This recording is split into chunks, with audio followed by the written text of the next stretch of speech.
Hello, good morning, YouTube friends. Good Monday morning. Although, I don't want to nag about the weather because where we are in Europe, we have had lots of rain and it just keeps raining and raining and raining. Yesterday we had a sunny day and Saturday wasn't too bad, but it's like that's it. It's so wet that I sowed seeds in a raised vegetable bed.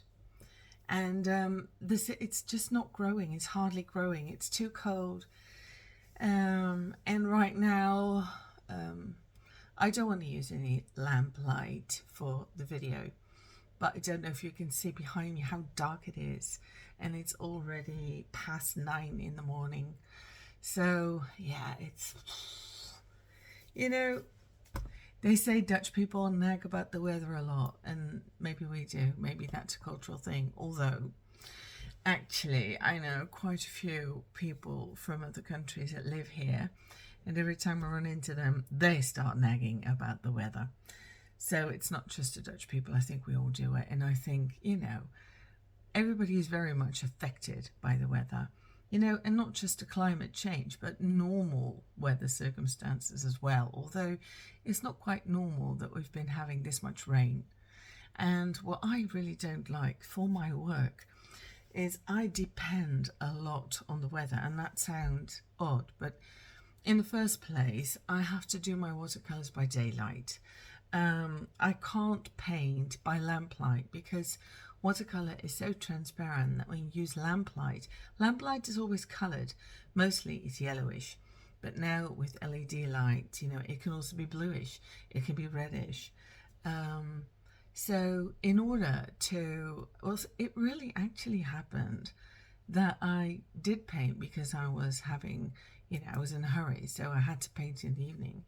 And then in the morning, at daylight, when I saw my work, I was like, oh, no. So then I had to quickly make changes, and the changes I would have to make then usually were to give the entire piece a very light wash of something, to put a cast of color over it, because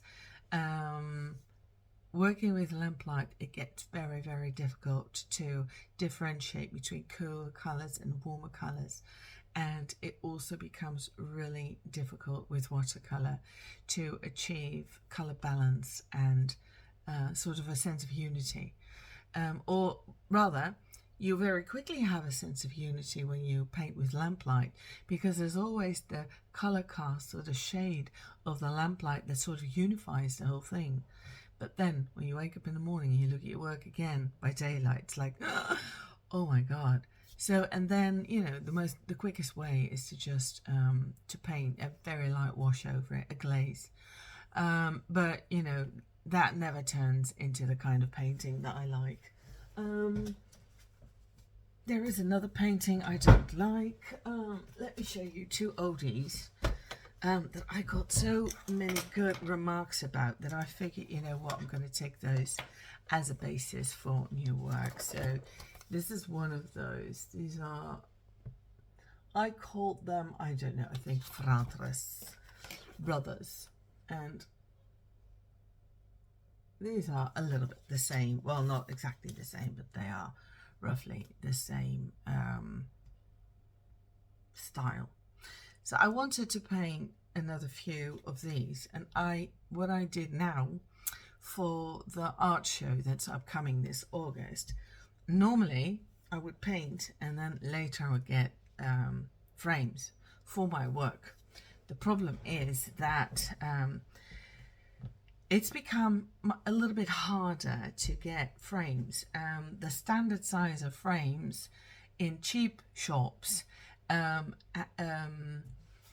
think has grown a bit less. There's less diversity in the frame size that I can get.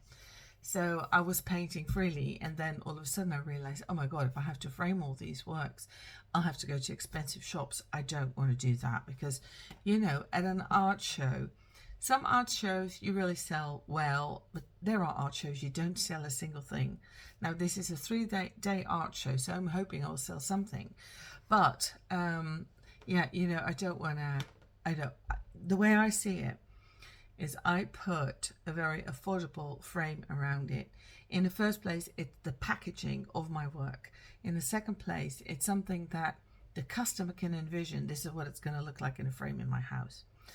But, you know, it's been my experience that if I had framed a painting in a certain frame, a customer would say, well, could I have that frame perhaps? No, it's not like I'm a frame shop. It's like you buy the piece, and then if you don't like the frame, you go get a frame for yourself. But it's something so personal, and that needs to fit your house and your style and your taste, and it may very well be very different from what I think is beautiful with my work.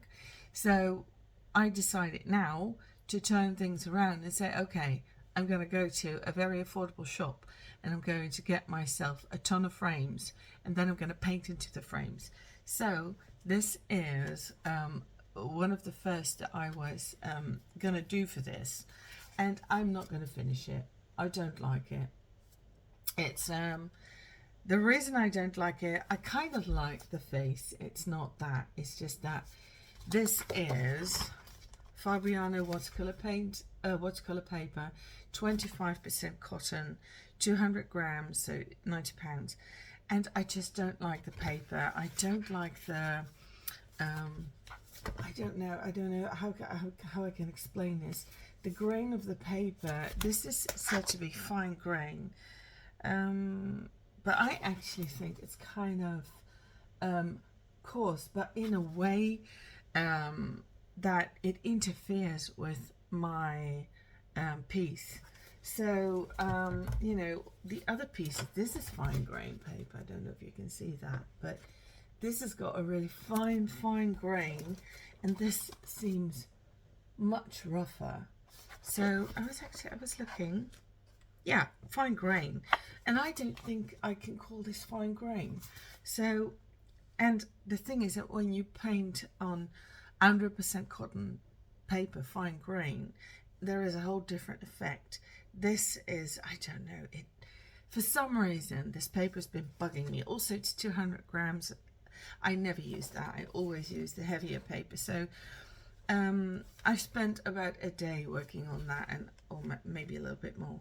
But I'm gonna kill my darling. It's not even really my darling. He's already got an eye. That makes it harder to tear it up and throw it away, you know. Seriously, I'm not joking. But I might do something with it, or keep the face for, I don't know, collage thing or something. So I'm going to redo that. It's something you do as well. But it was also, it's the first face I'm making for a frame with a round mat in it. I never paint round canvases or anything. I never do that because it's, for some reason, for me, the only way that round is acceptable to my eye is with a mandala. So I've also been considering that, and I have some other ideas as well that I might try out. It's just that it's where time is moving so fast, right? So then there is another thing. What I'm going to be doing today, first I have to go see the physical therapist for my ankle. And I'm on the waiting list for surgery, and in the meantime trying to get my leg and ankle, my body, in as good a shape as possible, basically, for improving the chances, and also what do I say, improving the chances for success, but also to hopefully improve the chances for speedy recovery, good recovery. So that's where I'll be heading off to in about, well, a quarter of an hour. And afterwards, when I come back, what I'm going to do something quite pretentious. But let me tell you, do you know this painting? There's a postcard of the painting, and in English it's called Almond Branches in Bloom by Vincent van Gogh. Vincent van Gogh. He's got the Gogh My last name is van Goeije. This is a van Gogh. So it's really nice to hear English people try and say that. But anyway, what I'm doing is I've had this postcard for a while now. I bought two. I sent one off to my friends who are endeavouring on a really nice adventure now. And the other one I kept for myself because I really love it and I want to put it on one of my sketchbooks. I always do that. I have like a very neutral sketchbook, and then when I'm about halfway, I stick something pretty on it. Sometimes it's something I make. It can be half a face, by the way. And sometimes it's something I buy. So this one I'm gonna stick onto one of the sketchbooks. But anyway, when I saw that and I looked at it closely, and then I looked up the digitized version from the museum online, you can zoom in to the finest detail. And then I realized there are so many similarities between the work in this painting by Van Gogh and my own detailed working of the tree. And then I figured, you know, I want to, I love the blue that Vincent used here, although the real painting this is much more saturated. This postcard has been saturated to the liking of the Instagram users with the filters and the high saturation, and you know, it's almost psychedelic compared to the real painting. But I do like it. I really do like it. So God, I can't talk much about it because I see my alarm is going off. Is it already that late? No, it isn't. No. I set the alarm at 9:15 and I'm already getting an alarm at 9. Why? Anyway, so I want to share this with you. So what I wanted to do, I wanted to do a version of my tree or a face with this blue in the background, although the blue is, I think, in this card, blue features the card rather than, it's almost as if the tree is in the background and the blue sky is what it's all about. So I wanted to do, well, like my own version of it or try my own style with this. Now, I was already planning this when I saw there is a television program, The Secret of the Master. What they do is they analyze paintings by old masters chemically, technically. They show about the painter's work. And I thought one of the episodes was about this. So I watched that last week, and you know, they told so much about this, like the pigments that Vincent used to paint this. So I've been doing colour studies yesterday, and also, oh, there are so many details I can talk about here. But there are some, like this, maybe on camera, this looks like an even background, an even blue background. It's not even because Vincent van Gogh used very thick paint, and you can actually see the lines of the blobs of paint that are lying on the canvas. And when you look at this photograph, this postcard, you can see all these squiggly like brown lines. It almost looks like sepia or Van Dyke colours, and that is because this card has been oversaturated and put in a higher contrast for the print of the card, because it will sell better than the original colours. What I wanted to do was try and see if I can create similar effects in the background. So I've been thinking about that yesterday and the day before, and I'm sort of like playing with that. So got my palette with colours. I'm actually using the same pigments as Vincent, although I don't have true vermilion. You can't get it because there is mercury. It is in the paint, so you can't get it anymore. And I've just been trying out all these things that I yeah, you know, it's just Vincent van Gogh painted this in oil paint, which makes oil paint is such a different consistency. It is a bit shiny, so it's not like gouache. Gouache is like boom. It's like gouache to me is like closing off all the pores. There is no room for breath and oxygen anymore. It's like poster paint. It feels like a very dense surface. And with oil paint, you get a dense surface as well, completely, closed. Hardly room for breath anymore, hardly room for life. And but it doesn't look that way. Oil is much different. To me, oil paint is a bit like working with clay. You can shape it a long time, and that's what I love about oil. And also you can actually create transparent glazes with oil as well.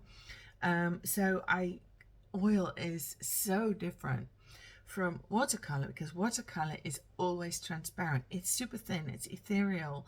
So well, I do know how to get, very saturated color. So I think I can actually approach the saturation and contrast of this. For me, it will be the challenge not to overdo it. I mean, I should remain maximum at this level or just a little below. But this painting has the sense of a transparent glaze, of a shiny glaze that you can look into. When you have a really thick layer of glaze on ceramics, and you can look into it for about a millimeter or two, and there is a sense of being able to get into the work. That's how this painting feels, at least on this card. Maybe also because of the plastic, but that's the feeling I get. Like you can get into the skin of it, into the pores. And that's something I would like to achieve as well. I know the technique to use to paint, but I need to have that background thing. So, I've been going at it with a pen and a nib, with pencils. I've been using the sharp end of a needle. I've been doing all kinds of things to just, I want to work on this paper. So I chose my paper. This is cotton paper, and that's also different. Like Van Gogh worked on canvas, like linen canvas, greyish, and I'm going to be working on 100% cotton. That's not extra white. This is actually like a natural tone. But there are going to be so many differences, and yet what I want to achieve is what I find in my own trees when I paint my trees. The detail, the textures, and the lightness, the airiness behind the tree, and also the airiness of the branches. I think like what you see here is almost as if the branches are floating, and that is something that you can also achieve in watercolor. So you need to give them body and substance, and yet at the same time, by some magical reason, you have to make them feel to the viewer as if they float. This may all sound a bit abstract, but these are all things I'm thinking about. How am I going to do this? So I'm probably going to be spending the greater part of the day reconstructing the texture in the background of this painting. And the deadline for the contest is the 24th, so that's 2 weeks from now. So that's not a lot of time. And I also think if I want to be painting this tree, I'm gonna have to work a little bit bigger than I'm used to, or maybe a lot bigger. But I'm also not really sure that I'm going to be entering the contest. I'll only, of course, the work must be finished. I can't enter if I haven't finished the work, but it's quite the challenge, actually.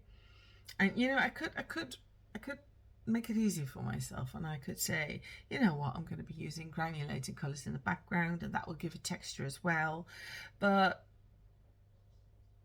there is something about the painting of Van Gogh that makes it as pretty as it is, and I think it's going to be worthwhile to try and sort that out with watercolor. And also the pigments that Vincent used for making this painting, that's something I told myself, you're going to be working with those pigments, but he used the pigments in oil paint. I'm going to be using them in watercolor paint. So that's going to be a major challenge. because it will look totally different. But also they're not really granulating, or sort of, well, yeah, like the cobalt blue is sort of granulating, but it doesn't granulate to the extent that, you know, I could be making these interesting backgrounds with it.